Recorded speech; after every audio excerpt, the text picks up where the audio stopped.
Nous allons parler de la sécurité de la donnée, la cybersécurité notamment, puisque demain commence aujourd'hui. C'est une thématique que nous allons voir avec nos intervenants du jour. 4 intervenants sur le plateau, 1 en visioconférence.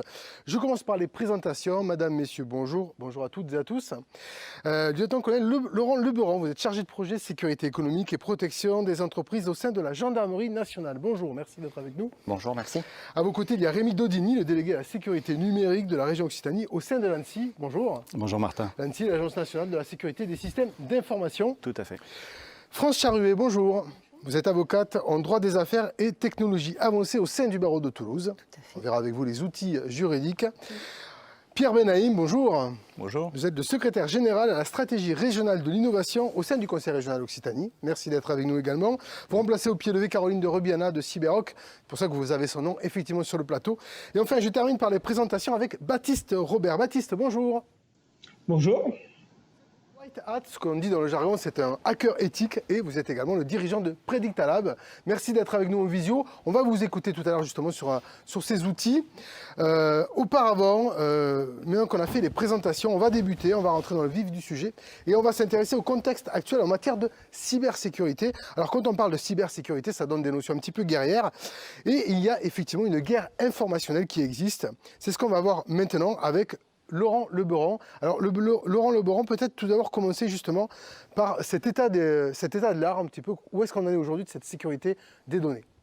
Alors, il y a un vrai sujet autour de la sécurité des données, étant donné que dans l'hypercompétition à laquelle nous assistons aujourd'hui, on assiste en parallèle à une guerre informationnelle. Au début des années 90, et j'aime bien rappeler cette philosophe qui avait travaillé sur les pouvoirs contemporains, qui s'appelle Jacqueline Russe, elle disait « Les pouvoirs contemporains gèrent avec une subtilité extrême le désordre qu'ils prennent en charge ». Et cette gestion s'opère par des systèmes de communication, des normes, des stratégies. Ça veut dire quoi? Ça veut dire que le désordre qu'elle évoquait déjà dans les années 90, c'est la compétition économique à laquelle nous assistons. Et la guerre informationnelle, c'est un moyen à la disposition de tout le monde. Alors les concurrents, ceux qui emploient des moyens légaux et les criminels, ceux qui emploient donc des moyens illégaux. Donc la guerre informationnelle, c'est l'enjeu de demain. Alors l'information, comment on la traite? On se bat pour l'information, contre l'information. C'est un travail de combat de tous les jours. Et ces stratégies démontrent que l'information est un levier. Ce levier fait des morts au sens figuré du terme, puisque derrière il y a des transferts de flux, des transferts d'entreprises, des transferts de fonds, et nous devons lutter contre toute cette guerre informationnelle qui se met en place avec les moyens qui sont à notre disposition aujourd'hui. On le voit à travers la traduction statistique de cette délinquance, de cette guerre économique, puisque sur le périmètre de l'Occitanie, on a environ 10% de la délinquance totale qui est enregistrée par la gendarmerie qui touche les entreprises. Ça fait plus de 14 000 victimes chaque année. Et on le voit avec l'actualité, il y a encore eu dans la presse quotidienne régionale une série d'attaques, une série de données qui ont été mises sur le marché, que ce soit sur le dark web ou ailleurs. Donc il y a un vrai sujet autour de l'information. D'accord. Et finalement, quel est le but recherché par ces pirates? Puisqu'on a l'impression qu'on parle de science-fiction, mais pas du tout. Vous êtes à la gendarmerie, vous nous parlez de 14 000 victimes chaque année, mais 14 000 victimes, de quoi sont-elles victimes? Alors, le sujet, c'est l'accroissement de la puissance par l'économie. Et ça doit faire écho avec les sujets d'actualité dont nous avons eu à parler pendant cette crise sanitaire, toutes les questions autour de la souveraineté et de la liberté économique nationale. L'effet majeur, que ce soit des concurrents, des États qui sont peut-être des alliés politiques, mais des adversaires économiques et naturellement des criminels, l'effet majeur pour eux, c'est neutraliser une société, détruire des données, voler des données, contraindre la société par l'acquisition de ces données. Donc, chacun doit prendre en compte la gestion de ces données, cartographier les données, cartographier les risques qui vont avec ces données. Pourquoi? Parce qu'en fait, on s'est rendu compte que toutes les conditions ont été mises en œuvre pour faciliter la prédation. Les entreprises sont vraiment en première ligne et c'est à elles de trouver les moyens, et nous sommes ici pour les accompagner, de manière à se préserver, réduire les risques et réduire la fuite des données qui parfois s'effectuent contre leur gré, mais parfois qu'elles provoquent aussi. Alors, on l'a bien compris, les données sont au cœur de cette cyberbataille, quelque part, cette cyberguerre, parce que les entreprises aussi n'ont pas forcément conscience de la valeur de leurs propres données. Tout à fait. Les données sont l'objet, la data, c'est l'objet et c'est le mobile du crime. Passez-moi cette expression. Elles n'en ont pas conscience parce que tout le monde est connecté tout le temps, tout le monde est connecté partout. On ne ségrègue plus, il n'y a plus de ségrégation entre les espaces privés, les espaces professionnels. On utilise à la fois les outils professionnels pour des activités privées. Donc les choses se confondent un petit peu. Les personnes qui sont sur ce plateau ou Baptiste qui est à distance va expliquer que ça passe par du social engineering, c'est-à-dire à travers toutes les données que l'on laisse à titre personnel sur les médias sociaux. Donc ça, c'est la phase préparatoire avant une attaque. Et puis il y a la phase exécutoire qui est, une fois que les données ont été captées, comment elles vont être utilisées contre l'entreprise ou pour faire de l'argent au détriment de l'entreprise. Et pour les enquêteurs, la data est au cœur de l'enquête parce que, comme c'est le mobile du crime, ça nous permet aussi de tracer les personnes qui ont organisé ces attaques, de remonter les filières et de trouver une réponse efficace à cette nouvelle guerre qui est la guerre informationnelle. Très bien, merci pour cette explication et cette entrée en matière. Alors on va passer la parole à présent à Baptiste Robert puisqu'on va parler de l'exploitation de ces données. Baptiste, vous nous entendez toujours ? Oui. Alors parlez-nous un petit peu de l'exploitation de ces données et puis de ce fameux social engineering évoqué par Laurent Leberon.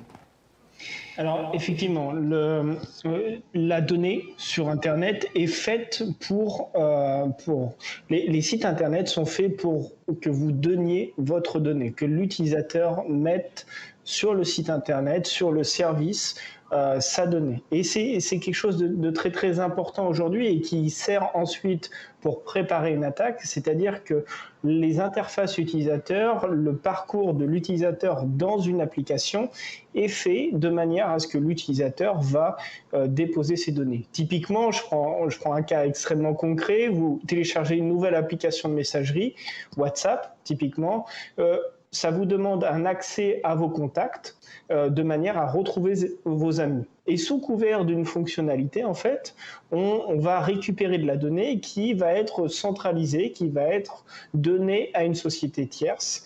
Et le principe de base, c'est qu'une fois que vos données sont dans la nature, une fois que vos données sont sur Internet, vous n'avez absolument plus aucun contrôle là-dessus. Vous ne savez absolument pas comment elles vont être utilisées, comment elles vont être analysées, si elles vont être revendues. Et là, le point extrêmement important, c'est que ces données-là ont une vraie valeur, ont une valeur monétaire. On peut déduire énormément de choses sur vous, sur qui vous êtes, quels sont vos goûts, quel est votre entourage. Et donc, en faisant des recoupements comme ça, en recoupant les informations qu'on peut voir sur les différents sites Internet que vous utilisez, on est capable d'avoir une image extrêmement précise de qui vous êtes, de votre vie et de votre entourage. Et à partir de cette image de votre vie numérique, en réalité, on va déduire beaucoup de choses sur votre vie physique. Et dans certains cas, ça peut être extrêmement problématique. Si on reprend un autre exemple très concret sur un homme politique ou un journaliste qui travaille sur un dossier important, ça peut être extrêmement problématique puisque si quelqu'un lui en veut, il peut venir s'en prendre à lui physiquement ou aller surveiller ses différents comptes. Donc c'est une problématique, la donnée en elle-même est une problématique très intéressante. Et surtout, la sensibilisation qui doit aller autour. Aujourd'hui, il y a un vrai travail de sensibilisation à faire autour de la donnée. Est-ce que je dois donner ma donnée à ce service-là ? Il faut apprendre aux gens aussi parfois à ne pas la donner ou alors à donner à mettre une mauvaise donnée sur un site Internet. Si un site vous demande une adresse, votre adresse, posez-vous la question de savoir s'ils ont vraiment besoin de cette adresse-là. Et donc, pour en revenir à cette image de la donnée, cette image de l'environnement numérique qui est le vôtre, ça va permettre vraiment de préparer ce qu'on appelle les attaques par social engineering. Donc, on peut préparer une attaque qui va ensuite se traduire sous différentes formes. Ça peut être sur une personne en tant que telle, donc une personne physique, mais ça peut aussi être sur une personne morale, donc sur une entreprise. Ça va être sur une entreprise, je vais aller voir mon concurrent, lister toutes les personnes qui travaillent pour ce concurrent-là, voir s'il y a des failles chez mon concurrent, peut-être trouver des documents internes, des documents confidentiels à ce concurrent. Donc il y a c'est un enjeu économique, que ce soit sur le plan local, puisque c'est des attaques qu'on peut voir localement entre deux entreprises toulousaines, par exemple, mais ça peut être national, mais évidemment international, et ça depuis très longtemps, puisque on va avoir on rentre dans l'espionnage d'entreprise. Et aujourd'hui, ça se traduit beaucoup et énormément dans la presse par la désinformation, que ce soit par des articles de réinformation qu'on voit sur différents sites internet de presse et également sur les réseaux sociaux où on a une vraie guerre d'influence. Et là, c'est une autre utilisation de la donnée, puisque la donnée va être utilisée, déformée, modifiée, de manière à créer une nouvelle information qui ne va pas être une vraie information, mais pas tout à fait fausse, et qui va permettre de servir un discours, une propagande pour un pays ou pour un autre. Donc la donnée est extrêmement importante, puisqu'elle peut servir pour différentes attaques, et c'est un point qui est extrêmement important. Il faut vraiment que les gens fassent attention à quand est-ce qu'ils donnent une donnée, encore plus si cette donnée est personnelle, et pourquoi ils la donnent. Vraiment se poser la question de pourquoi ce site internet me demande accès au contact, pourquoi ce site internet me demande une photo de moi. Si c'est pas utile, il faut peut-être s'en passer. Baptiste Robert, vous avez parlé de réinformation. Finalement, qu'est-ce que ça signifie pour un site internet? Est-ce qu'on a un exemple? Alors oui, on a beaucoup d'exemples récemment, malheureusement, où on a des attaques au sens propre du terme, c'est-à-dire on a des réseaux de sites qui sont maintenus par une seule entité, qui vont publier des articles de manière très très régulière, qui sont parfois des vraies informations, et par-dessus ça, ils de temps en temps rajoutent des articles à leur propre sauce, poussant parfois des nouvelles qui sont complètement fausses, mais parfois des nouvelles qui sont vraiment entre les deux. Et donc ça fait que si vous êtes un lecteur régulier de ce type de site internet, vous allez parfois avoir les bonnes informations, et de temps en temps, vous allez voir une information qui va passer à travers dans votre fil d'actualité. Vous allez la considérer comme vraie, puisque en règle générale, ce site-là est vrai. C'est ça qu'on appelle les sites de réinformation, c'est-à-dire que c'est pas les médias tout à fait officiels, les plus grands médias qu'on connaît, mais c'est plus des sites web d'actualité. Vous pouvez en trouver énormément sur Internet, mais également sur les réseaux sociaux, puisqu'on a des comptes qui ne font que ça et qui sont des comptes d'actualité. Vous pouvez en trouver beaucoup, que ce soit sur Twitter, Facebook ou les autres. Merci beaucoup pour ce témoignage, Baptiste Robert. On reviendra avec vous tout à l'heure sur cette fameuse données de social engineering. On va maintenant, puisqu'on parle beaucoup de cyberguerre, s'intéresser un petit peu au contexte qui se durcit face à des pirates qui sont de plus en plus professionnels. Rémi Daudigny, justement, l'ANSSI recense ce qu'on appelle l'état de la menace. Alors, quelle est la tendance aujourd'hui? Alors, ce qui est intéressant dans les propos qu'on a eu juste à l'instant, moi je note deux choses. C'est déjà au niveau de la donnée. Soit on cherche à la voler, soit on cherche à la distordre, la falsifier. Voilà. Donc il y a déjà deux objectifs. Et puis en termes d'organisation, on voit bien que derrière les menaces qui ont été évoquées par Laurent ou par Baptiste, on a des écosystèmes qui sont extrêmement organisés. Et non seulement ils sont extrêmement organisés, mais ils sont variés, multivariés, au sens où les 6 grandes familles, on compte à peu près 6 grandes familles d'attaquants de la structure étatique qui va avoir des ambitions de prépositionnement stratégique dans nos systèmes d'information les plus critiques en vue d'une hypothétique ou une éventuelle invasion numérique. hein, comme on l'a connu dans certains pays baltes il y a quelques années, à des tissus cybercriminels, je vais y revenir, particulièrement bien organisés avec les rançongiciels, et puis d'autres éléments, d'autres facteurs qui sont également dangereux par rapport à un écosystème cyber, des groupes de pression, des groupes d'opposition, des officines spécialisées. Et en fait tout ça pour vous expliquer que finalement, le mythe du hacker à capuche dans son garage, ça fait longtemps que c'est fini, quoi. Ouais. Ça fait vraiment longtemps que c'est fini. Alors pourquoi, en fait, on cherche à attaquer ces gens-là? Enfin, pourquoi ces gens-là nous attaquent? Soit, je vous l'ai dit, des buts politiques, stratégiques, de désorganisation, de désinformation, mais ce qu'on voit énormément, bien entendu, c'est l'aspect lucratif qui, ces dernières années, et particulièrement ces 2 dernières années, ont fortement évolué, ce qui inquiète l'ANSSI, ce qui est un sujet de préoccupation. Donc je rappelle que l'ANSSI, c'est l'Agence nationale de sécurité des systèmes d'information, c'est l'autorité nationale en matière de sécurité et de défense des systèmes d'information. Donc on est là pour protéger les systèmes de l'État et les systèmes les plus critiques et apporter aussi du soutien à tout l'écosystème français. Donc au final, sur ce rançongiciel, cette menace, oui. Rançongiciel, donc c'est une des armes utilisées. C'est une des armes, tout à fait. Et aujourd'hui, on s'aperçoit, comme vous venez de le dire, que dans la catégorie extorsion, c'est une arme particulièrement redoutable. Ouais. Alors c'est pas un phénomène nouveau. Les rançongiciels, c'est malheureusement une menace à laquelle on a affaire depuis plusieurs années, plus d'une dizaine d'années. Mais on a une taylorisation. On a une mécanisation du processus et une organisation en fait cybercriminelle qui est particulièrement efficace. Alors comme le rappelle souvent notre directeur général, hein, les attaquants jouent avec les blancs. Ils ont toujours un coup d'avance. Mais on se défend. Aujourd'hui, ce qu'on constate comme variation par rapport à il y a quelques années, c'est que tout le monde est impacté. Ces groupes cybercriminels sont spécialisés dans la collecte de données, comme vient de l'exposer Baptiste, des données personnelles, des données d'organisation d'entreprise. D'autres groupes sont spécialisés sur la pénétration de systèmes d'information. D'autres groupes sont spécialisés dans l'exposition d'informations, dans l'extorsion de fonds. Là où il y a quelques années, ces groupes criminels, cybercriminels, ne s'attaquaient presque exclusivement qu'à des victimes qui avaient un potentiel de solvabilité important, donc ce qu'on appelait le big game hunting, c'est-à-dire la chasse au gros lot. Là aujourd'hui, c'est tellement mécanisé que les groupes cybercriminels ratissent très large.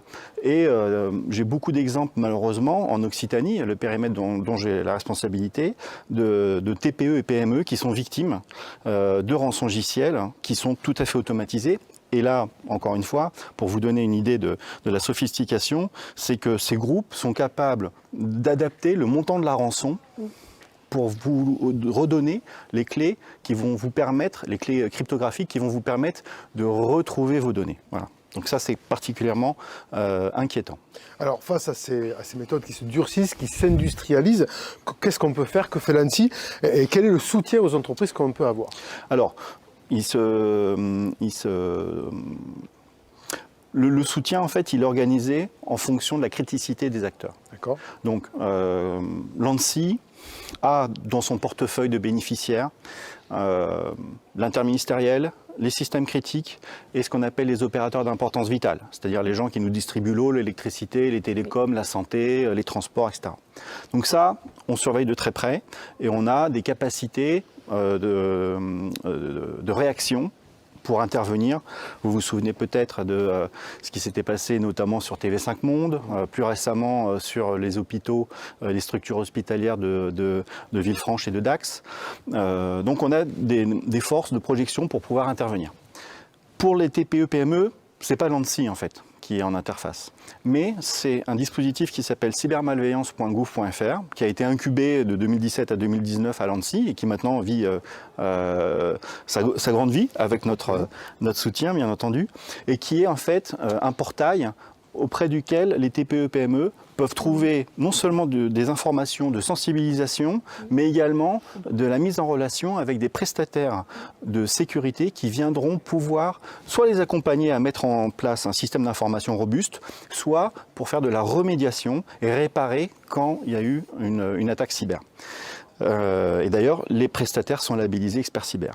Et puis, il y a des initiatives en région, et Pierre nous en parlera tout à l'heure, donc l'initiative Cyberoc. Donc je ne dévoile pas le sujet, mais Cyberoc qui sera un phare dans la nuit pour nos entreprises de la région. Quelle belle métaphore. Rémi Voilà. Gaudini, merci pour plaisir. ce contexte, en tout cas, de présenter. Alors, heureusement, il existe des armes pour se protéger, et notamment un environnement juridique qui s'adapte de plus en plus. On a la chance d'avoir avec nous France Charruet. France, comment gérer la prévention du risque cyber pour justement les entreprises? Alors, modestement, nous ne serons pas des phares dans la nuit, mais nous sommes des vigies. Alors là, le droit, c'est une arme politique, mais c'est aussi un formidable outil de régulation et de transformation. Sur la cybersécurité, la sécurité informatique, vous savez comme moi que c'est de l'information. Et l'information, quand on veut la capter, on s'intéresse à l'intelligence économique et c'est toujours celle de l'autre. Donc on veut capter celle d'un État, on veut capter des données sensibles, et vous l'avez fort bien rappelé, celle parfois d'activités, relevant d'activités d'organismes essentiels. Et comment le droit appréhende tout ça? Le droit, il l'appréhende de manière assez simple. Alors je vais quand même nous rappeler à la nécessaire modestie. Dans la guerre sans fin à laquelle se livrent les hackers, les blancs, les noirs, les gris, parce qu'il y a les États aussi qui ont une partition et qui jouent un jeu qui est parfois un petit peu nébuleux, j'ai envie de vous dire, on va être modeste. Parce que la sécurité zéro, moi, j'y crois pas et je ne l'ai jamais vue. On sait toujours, demain, voilà, c'est jusqu'ici, tout va bien, et demain, qu'est-ce qui va nous arriver? Alors, vous allez me dire comment le droit va appréhender ça. Mais le droit va l'appréhender de manière très simple. Il y a des règles du jeu, et il y a des permis de conduire, et il y a une réglementation. Les données, ce n'est pas un or noir, ce sont des services. C'est un terreau sur lequel on va implémenter de nouveaux services. Et donc, il y a une tentation, pour beaucoup d'entreprises, parfois de capter la plus-value de l'autre. C'est la valeur temps qui va compter, voire de falsifier pour des raisons plus ou moins opaques, ou pour déstabiliser, ou pour amener un groupuscule à faire quelque chose ou pas. Et vous avez, ce sont des groupes donc de pression. Et vous avez aujourd'hui, on est confronté à cette professionnalisation, et vous l'avez très bien rappelé. Et on a la chance en France d'avoir l'ANSSI, d'avoir la CNIL, qui met à disposition des PME, des petites entreprises et des plus grosses, un arsenal qui est quand même assez formidable, il faut le dire. C'est gratuit, c'est en ligne, on a toutes les recommandations, on a tout. Alors pourquoi ça continue? Pourquoi ça continue? C'est parce que la guerre préventive, ça ne fonctionne pas. C'est ce que disait Bismarck, c'est un suicide, car on refuse de mourir. Je suis un peu provocatrice, mais c'est vrai. Donc c'est une course sans fin, ça n'arrêtera jamais. Et je vais avoir une escalade, et je vais toujours avoir l'équipe A, l'équipe B, et ça monte. Alors comment nous on va appréhender? Parce que peut-être on a oublié quelques règles de base.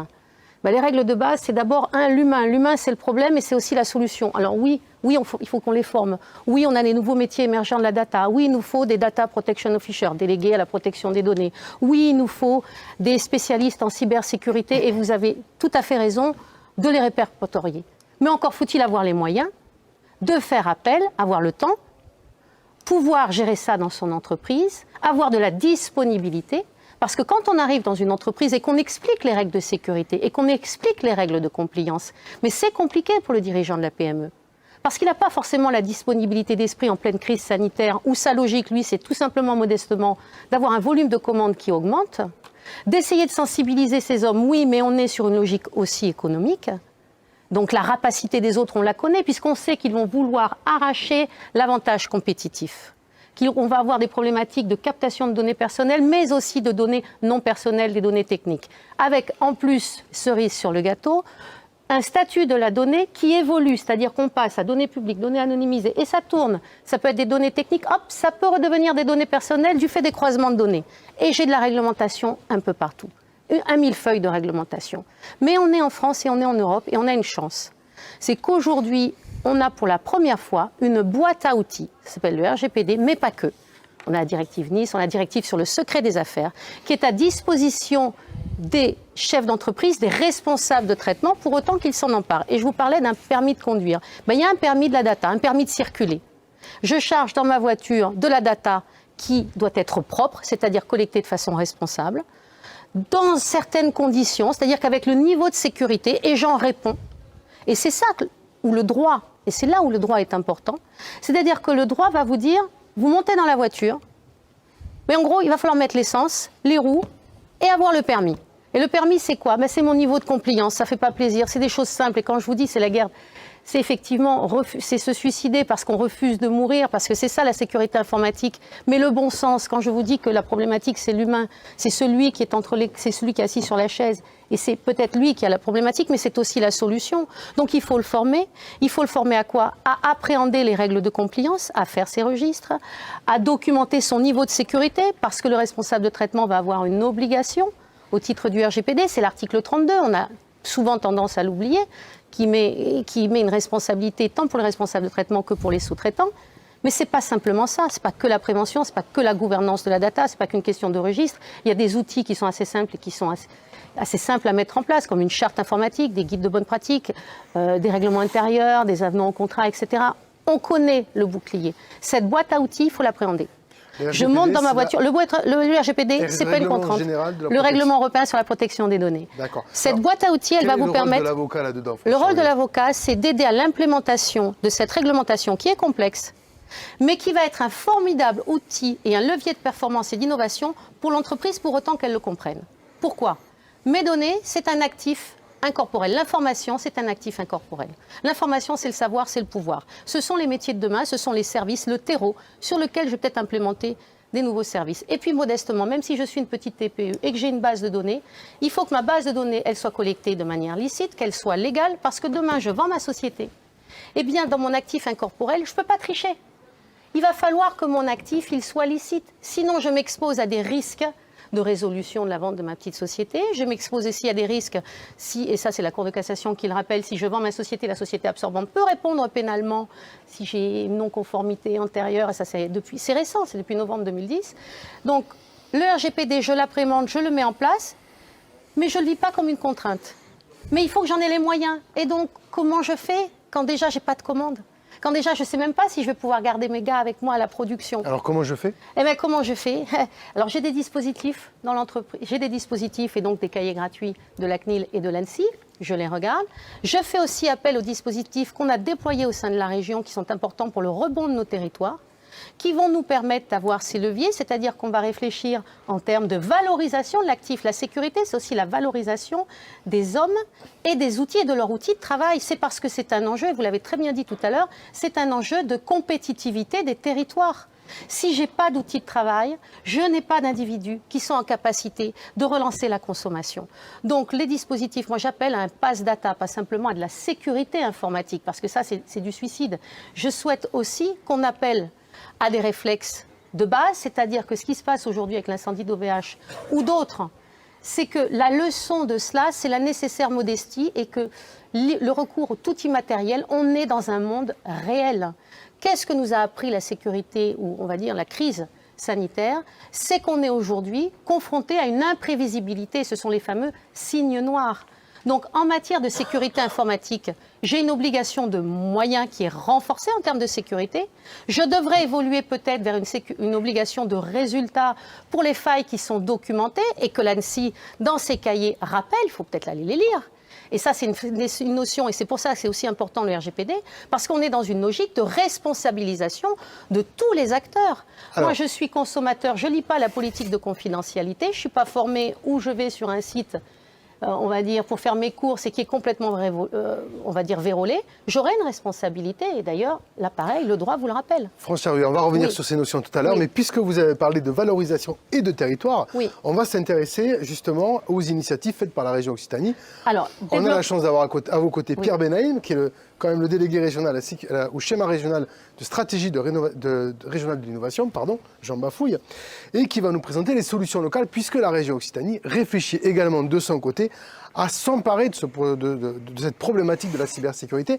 Alors, on parle du portail Cyberoc, on l'a présenté tout à l'heure. De quoi s'agit-il précisément? Bien, merci Martin, et merci à l'ensemble des participants qui ont bien posé le débat. Alors, Cyberoc, en fait, c'est la genèse d'une dynamique qui est posée sur le diagnostic global qu'on vient d'entendre. C'est-à-dire qu'en tant que développeur économique, la mission qui nous a été demandée par la région, c'est d'accompagner les entreprises. Et dans ce pool d'accompagnement, il y a évidemment tous les sujets qui concernent la sécurité économique et la sécurité informatique dont on vient de parler. Donc CyberRock, c'est né de ce diagnostic et on s'est dit qu'il fallait à la fois qu'on arrive, nous, dans notre travail, à faire en sorte que la majorité des entreprises régionales puissent avoir accès à l'information qui leur permette d'anticiper. Vous le disiez, moi je suis assez d'accord, et puis Rémi l'a dit aussi tout à l'heure, c'est une course, la sécurité zéro, je pense qu'on n'y arrivera jamais à 100%, hein, c'est comme le risque zéro. Donc c'est une course, je pense qu'il faut qu'on soit à la hauteur pour sensibiliser, aider à prévenir un certain nombre d'entreprises et tendre vers 100% des entreprises régionales, et puis aussi être en capacité à les aider à réparer quand il y a eu un incident. Donc CyberRock, c'est ça. En fait, c'est un projet de centre expert régional qui va permettre de fédérer l'ensemble des forces régionales qui vont permettre tout ça. Alors, on a mis ce travail sur les fonds baptismaux il y a 1 an. Le centre expert va naître cette fin d'année. Il va d'ailleurs s'inscrire dans une dynamique beaucoup plus large d'accompagnement des entreprises à la transformation digitale. La cybersécurité est une composante de tout ça. Donc ça s'appelle, je vais en parler parce que vous le verrez de plus en plus, le Digital Innovation Hub. On fait appel à la Commission européenne pour nous accompagner dans cette dynamique. Alors c'est en cours, hein, on n'a pas encore le résultat, mais on espère bien l'avoir. Et donc le centre expert CyberRock va s'inscrire dans ce hub de la transformation digitale des entreprises.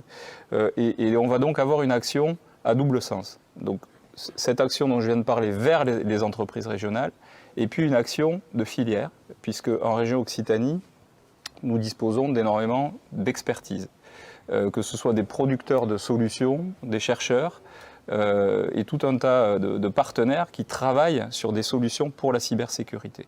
Donc CyberRock, c'est aujourd'hui un portail que vous pouvez consulter, hein, cyberrock.com, qui regroupe un certain nombre de sujets, d'actions, qui recense 130 experts. On l'a développé en partenariat avec mes amis que je vois de l'autre côté du plateau, que je remercie infiniment, parce que le déploiement des politiques nationales en région ne peut se faire qu'avec l'expertise, la vision et l'aval de la gendarmerie et de l'ANSSI. Et donc on a travaillé main dans la main sur l'ensemble des dispositifs. Il y a une cellule de crise qui a été mise en place et relayée sur CyberRock au moment du premier confinement, où on a constaté que le risque était peut-être un peu plus élevé. Il y a eu une campagne dite de gestes barrières numériques pour accompagner là aussi les entreprises dans ces dynamiques. Bref, donc CyberRock, c'est tout ça. Alors, merci pour le phare dans la nuit, mais l'idée... c'est un centre pour que les entreprises ou les collectivités, d'ailleurs, puissent récupérer des réponses à leurs questions. Exactement. C'est l'ensemble des organisations, finalement, qui ont des systèmes d'information qui génèrent de la donnée et qui sont potentiellement des cibles. Donc, l'idée, c'est vraiment ça, c'est que l'acteur public donne un accès à la fois à de la connaissance, à de la sensibilisation, et puis à un groupement d'experts pour trouver des solutions. Donc ça, c'est CyberRock. Alors ensuite, une fois qu'on a fait ça, vous le disiez aussi très justement, l'entreprise, elle n'a pas toujours les moyens de le faire. Ce n'est pas forcément sa priorité, elle a son carnet de commandes à gérer, son chiffre d'affaires, et souvent, malheureusement, ces sujets-là passent au second plan. Et là, notre mission, et c'est ce qu'a mis en place la région, c'est de permettre, une fois qu'on a posé les diagnostics, trouvé peut-être les bons experts à mettre en face, etc., c'est de donner les moyens à l'entreprise de pouvoir intégrer un certain nombre de solutions, de dispositifs, de conseils, d'expertise. Et donc ça se fait, je vais pas énumérer les dispositifs, il y en a beaucoup, vous avez parlé des plans de relance, de tout ce qui est rebond, mais également des outils classiques d'aide au développement économique. Hein. Déjà aider une entreprise à faire un diagnostic. Il manque le pass data. Je l'ai noté, le pass data. Je l'ai noté. Donc déjà aider une entreprise à faire un diagnostic pour poser les problématiques, voir où elle en est, est-ce qu'elle a des failles, etc. Et puis ensuite lui donner les moyens de répondre. Alors ça peut être des moyens financiers, des moyens humains, une mise en réseau, etc., etc.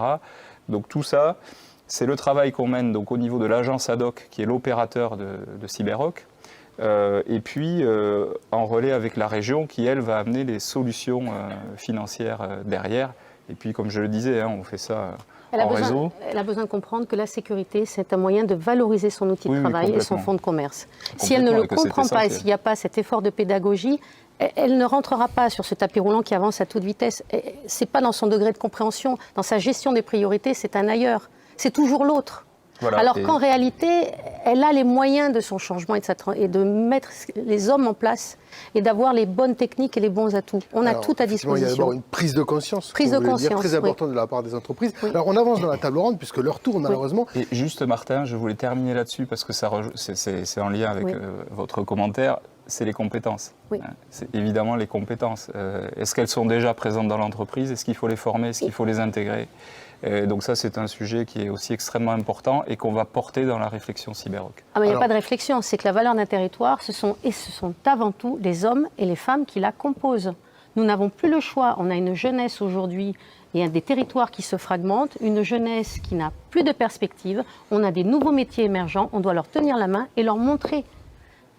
Leur montrer où on va dis aller. la même chose. On dit tout à fait la même chose et on va les aider. Alors, justement, puisqu'on parle de ça, eh bien, il nous faut des conseils. Donc, messieurs, il nous reste à peu près 5 grosses minutes pour parler des conseils que vous donneriez vous-même aux entrepreneurs, aux chefs d'entreprise, pour justement eh bien, s'adapter à cet environnement de cybersécurité qui est nécessaire pour sécuriser sa data. C'est une question que je pose à tout le monde. Laurent Leberon, comment savez-vous? Quels conseils vous donneriez? Un slogan pour des conseils, c'est « Aidez-nous à vous aider ». L'humain est au centre du dispositif. Venez nous voir. Il y a 3 temps pour venir nous voir. Le temps de la prévention. Donc avant d'être inquiété, venez nous voir, créons une relation de proximité dans la profondeur du territoire, parce que la gendarmerie est partout dans la région. Donc venez nous voir, créons cette relation, parce que si ça dégénère, vous allez forcément venir nous voir. C'est comme chez le dentiste, il ne faut pas attendre d'avoir mal pour venir nous voir. Et puis venez nous voir dès que vous avez des signaux faibles qui apparaissent, des choses qui vous semblent incohérentes. Là, on est plutôt sur l'axe défensif. Là aussi, venez nous voir. Si vous avez créé cette relation de proximité en amont, on pourra échanger sur les signaux faibles et surtout, on pourra vous aider beaucoup plus rapidement le jour où vous êtes inquiété. Très bien, ça c'est parfait. Venez nous voir, aidez-nous à vous aider. Baptiste Robert, votre conseil?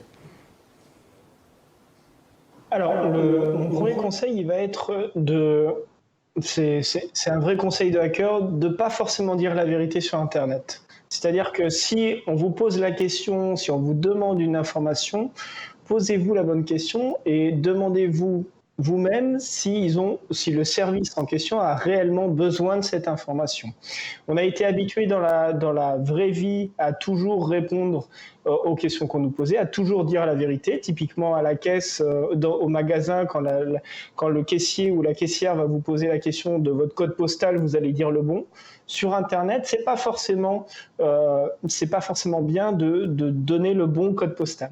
Et le deuxième conseil que je dirais, qui est pas forcément un conseil, mais qui est plus une réalité, c'est qu'une fois que l'information est sur Internet, une fois que votre donnée est mise sur Internet, elle ne vous appartient plus. Et à partir de ça, à partir de ce constat-là, il faut parfois se poser la question et se demander, lorsqu'on est par exemple avec des amis, lorsqu'on est dans une soirée, lorsqu'on fait quelque chose et qu'on a pris l'automatisme de partager sur les différents réseaux, il faut que les utilisateurs se posent la question de est-ce que ce moment-là vaut la peine d'être partagé? Est-ce que ces données que je suis en train de donner, puisque là je vais prendre une photo, je vais dire que je me trouve à tel endroit, donc tout ça ce sont des données qui vont m'être attachées, est-ce que ça vaut vraiment la peine? Tous les moments ne sont pas forcément faits pour être partagés. Et parfois, il faut peut-être sortir de ce partage systématique. Et donc, voilà, vraiment prendre en compte qu'une fois que la donnée est sur Internet, elle sort de votre contrôle et peut partir n'importe où. D'hygiène digitale et d'hygiène numérique, c'est un petit peu ça. Exactement. Rémi? Alors, mon conseil, ce sera celui de Laurent Babin. Alors, désolé, c'est pas un philosophe. C'est le RSSI de Fleury-Michon, qui, après avoir subi une grosse attaque, a dit « Préparez-vous ». Et de surcroît, vous ne pourrez pas vous en sortir seul. Parce que finalement, la question n'est pas « est-ce que je vais me faire attaquer ?», c'est « quand est-ce que je vais me faire attaquer ?» Et on ne peut pas s'en sortir seul. On l'a vu, France nous l'a expliqué, il y a un millefeuille réglementaire, il y a beaucoup de choses à connaître, des choses techniques à maîtriser. Et un chef d'entreprise, ce n'est pas du tout son objectif premier. Pourtant, son objectif, c'est de faire de la gestion de risque. Quand il doit gérer un risque incendie, il va voir des spécialistes de l'incendie. Et puis, il se fait installer un système de sprinkler. Et c'est normal. Voilà, et c'est normal. Quand on a un risque cyber, on va voir des prestataires qualifiés, des prestataires qui vont accompagner pour prévenir ou pour remédier. Et c'est pour ça qu'à l'ANSSI, on n'est que 600, entre guillemets. On a besoin de relais de proximité. On a besoin d'avoir un effet de levier et des initiatives et des dispositifs comme CyberRock, en fait, sont vraiment une des solutions pour pouvoir accompagner les TPE-PME par de l'information et puis de la mise en relation avec les prestataires. Donc, ne restez pas seul. Très bien. François Ruet, votre conseil pour conclure? Un conseil, non, un constat. Ça va être que la Safe City, la cité idéale de la cybersécurité ou de la sécurité absolue, elle n'existe pas. Et que cette volonté de sécurité, ça correspond à un concept ancien qui est très bien décrit par Michel Foucault, où l'urbanisme à l'époque de la Renaissance, ça devenait aussi une question d'hygiène. Et j'ai envie de vous dire que notre futur numérique, on va le dessiner, que ça va rester la maison des hommes, avec un peu de bon sens. C'est qu'avoir ces données dans l'immatériel ou dans le cloud, c'est d'abord avoir ces données sur l'ordinateur de quelqu'un d'autre. Donc de la modestie et un rapport à l'autre qui doit changer. Et peut-être avoir des données propres dans un environnement qui devient de plus en plus complexe, et de revenir à des réflexes de base. Très bien, attention donc à la cyber-Babylone. Pierre Benaïm. Merci. Là, donner un conseil en dernier, après que tout ait été dit, finalement, c'est pas évident. Ouais, effectivement, moi je dirais qu'il faut inviter les entreprises à s'informer régulièrement, à pouvoir anticiper toutes ces problématiques, à pouvoir donc intégrer les compétences qui vont bien. Je pense que le travail que fait la CPME là-dessus, je tiens aussi à le dire, je vois Samuel là-bas, est extrêmement important. Ça fait un moment qu'on en parle ensemble. La CPME, par le nombre important de membres qu'elle a, est un relais extrêmement important pour accompagner cette sensibilisation. Et il faut qu'on arrive à toucher l'ensemble des structures, des organismes qui sont composés d'entreprises en région pour les inviter à s'informer, à trouver le bon relais. Alors le portail CyberRock en Occitanie est fait pour ça. Donc moi j'invite vraiment les entreprises à aller s'informer dessus. Il y a des experts, il y a un autodiagnostic, il y a tout un tas de sujets. Il y a les relais vers l'expertise de la gendarmerie, de l'ANSSI, d'un certain nombre d'acteurs. De votre profession aussi, madame. On essaie de regrouper l'ensemble des compétences qui permettent à une entreprise de s'informer et de ne pas rester seul. Je pense que c'est aussi ça le conseil, ne pas rester seul parce que les problématiques se partagent, s'anticipent ensemble.